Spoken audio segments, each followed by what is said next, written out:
Vítam vás u nového videa, ďalší týždeň je za nami a takto máme ďalšie Star Wars novinky. Ďakujem všetkým, čo odoberáte tento kanál, pretože už sme dosiahli 200 odberov, čo som nečakal, že tak rýchlo zvládneme, na to, že môj hlavný kanál vôbec nerastie, tu nás sme dali veľmi rýchlo 200 odberov.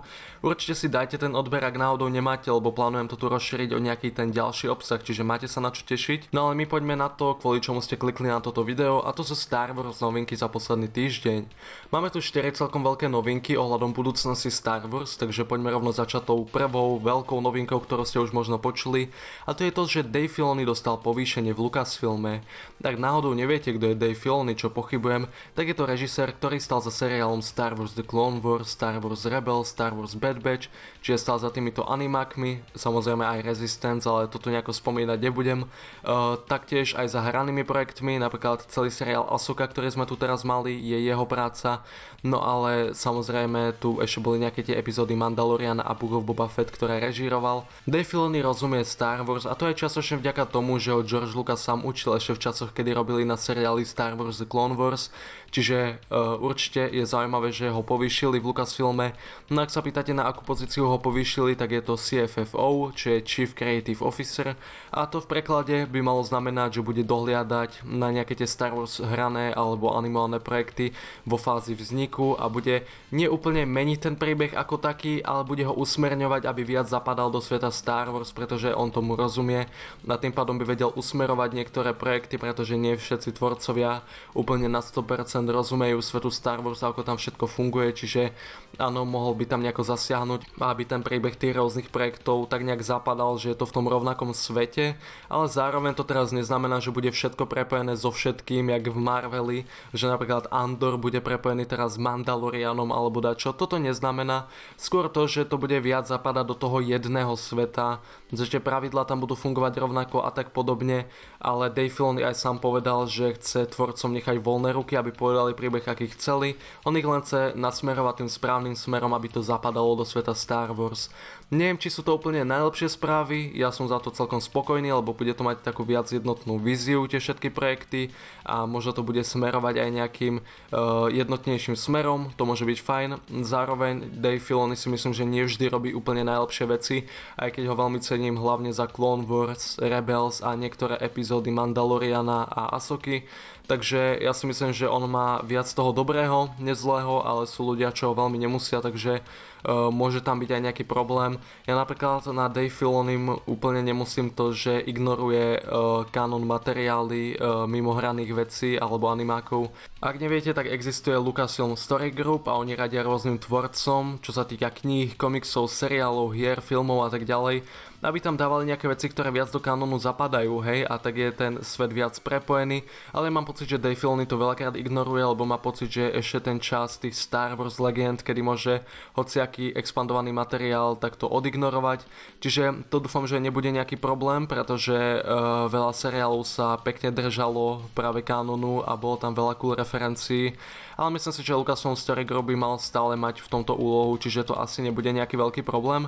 No ja som aj celkom rád, že Dave Filoni dostane takto povýšenie, pretože už roky pracuje na Star Wars a on to miluje, aj keď občas robí nejaké chyby, tak je vidno, že ho to proste baví a že tomu rozumie, takže myslím si, že to môže byť dobrá správa a bude Star Wars svet pôsobiť odteraz tak viac jednotne, ale zase nečakajte, že tie nové seriály, ktoré dostaneme ďalší rok, o ktorých sa v tomto videu ešte pobavíme, takže tam bude nejako zasahovať. On povedal, že bude hlavne konzultovať s tými tvorcami vo fázi vzniku nejakého projektu a tie projekty, ktoré nás čakajú ďalší rok, sú skoro hotové, čiže tam asi nebude nejako veľmi zasahovať. Ja si myslím, že to bude dobrá správa a nečaká nás nejaký problém, lebo napríklad Dave Filoni takto dosť pomohol seriálu Mandalorian, keďže vďaka nemu viac zapadol do toho existujúceho sveta Star Wars, aj keď tam Mandaloriani boli iní, ako sme ich mali predstavených v kanonických materiáloch, ako hlavne Clone Wars a Rebels.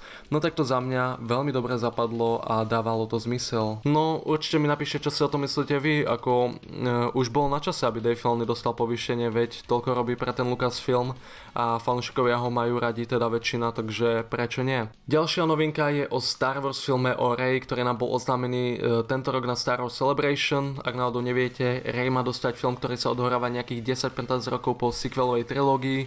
No a má byť o novom jedajskom ráde, ktorý Rey vytvorí. Čiže určite je zaujímavé, že si vybrali, že budú pokračovať v sequeloch. Možno ich aj nejako opravia, ako oni sa úplne opraviť nedajú, ale možno nejako urobiť lepšie reputáciu, hlavne postave Rey, možno nejakým iným postavám ako Finnovi a tak ďalej. No, ja som na to celkom zvedavý, lebo oni si to vybrali, čo je celkom zaujímavé, že aj cez ten všetok hejt sa rozhodli urobiť film o Rey. Takže už len cez tú odvahu im celkom dávam nádej, že by sa mohli pokúsiť o niečo zaujímavé, ale ťažko povedať, aj Captain Marvel dostala pokračovanie a počul som, že to nebolo úplne najlepšie, čiže to, že sa rozhodli pokračovať v nejakom projekte, neznamená, že to bude úplne nejaká spása tých postav zo sequelov. Toto teraz nejdem tvrdiť. Má to mať na starosti Charmaine Obaid Chinoy, ktorá napríklad je práve u Marvelu, ktorý som spomínal, tak režirovala seriál Miss Marvel. No a Daisy Ridley sa vyjadrila v krátkosti pre Collider o tomto Star Wars filme. Je to dosť možno práve ten najskôrší Star Wars film, ktorý dostaneme a mohol by vyjsť aj do roku 2025, ale to si ešte nie som istý. No Daisy Ridley povedala, že ohľadom tohto Star Wars filmu nie je to niečo, čo čakala a podľa nej budú na to ľudia veľmi nadšení. Čiže čo toto znamená? Ťažko povedať, herci, aj keď ten film nie je úplne najlepší, vždy povedia, že sa fanúšikovia majú na čo tešiť, čiže rovnako tak toto nie je nejaká záruka kvality. No ale nie je to to, čo čakala, čiže asi ten film nepôjde úplne tou klasickou cestou, takouto generickou, ako sme čakali, že Rey si založí rád Jediov a bude čiliť nejakým Sithom alebo nejakým teda skôr užívateľom temnej strany sily.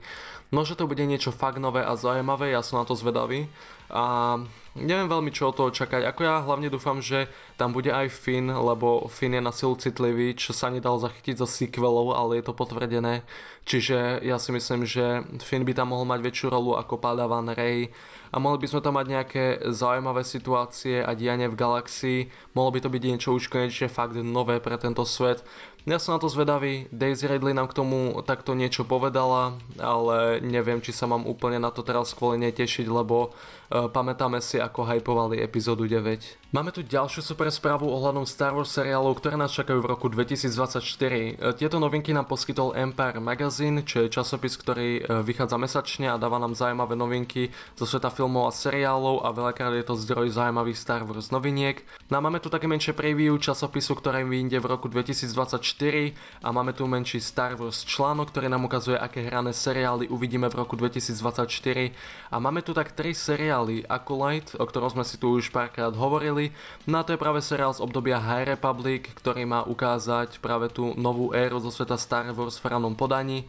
Seriál Skeleton Crew, čo je seriál, ktorý sa odohráva v tom období seriálu Mandalorian, Ahsoka, Book of Boba Fett, má sa to tak nejak prepojiť.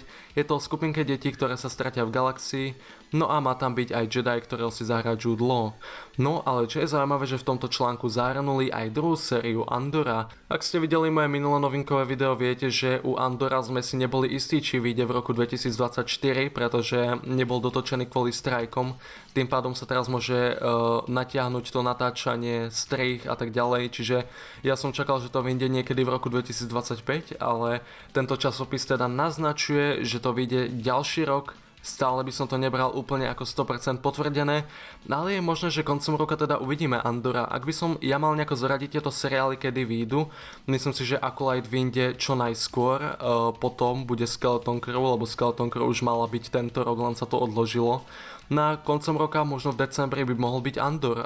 Mne je to jedno, nech je to aj v roku 2025, len nech to neurýchlia, nech je to dobré. No ale tu sa opakujem, to už som viackrát hovoril. Samozrejme, tento článok nezahrnul animáky, ktoré máme mať ďalší rok. No to je tretia posledná séria Star Wars The Bad Batch a rovnako tak druhá séria Tales of the Jedi. Takže ešte budeme mať aj tieto animálne projekty. Myslím si, že rok 2024 bude plný Star Wars projektov a máme sa určite na čo tešiť. No a keď už spomínam tie animáky, máme tu aj menšiu novinku ohľadom tretej série Star Wars The Bad Batch. Nie je to úplne asi najlepšia novinka, ale tak záleží ako pre koho. A máme tu novinku ohľadom postavy Admirála Ramperta. Ak si pamätáte, tak v druhej sérii ho Imperium v podstate zradilo a uväznili ho, alebo možno aj popravili, to je už diskutabilné. No ale niektorí ľudia rozmýšľali, či by sme ho mohli vidieť v tretej sérii, lebo teoreticky by ho kloni Bad Batch mohli využiť, keby ho oslobodili z nejakého väzenia, aby im prezradil nejaké dôležité info o napríklad Mount Tentis alebo o nejakých experimentoch Impéria celkovo, a ja som čakal, že by mohol hrať nejakú rolu v tretej sérii.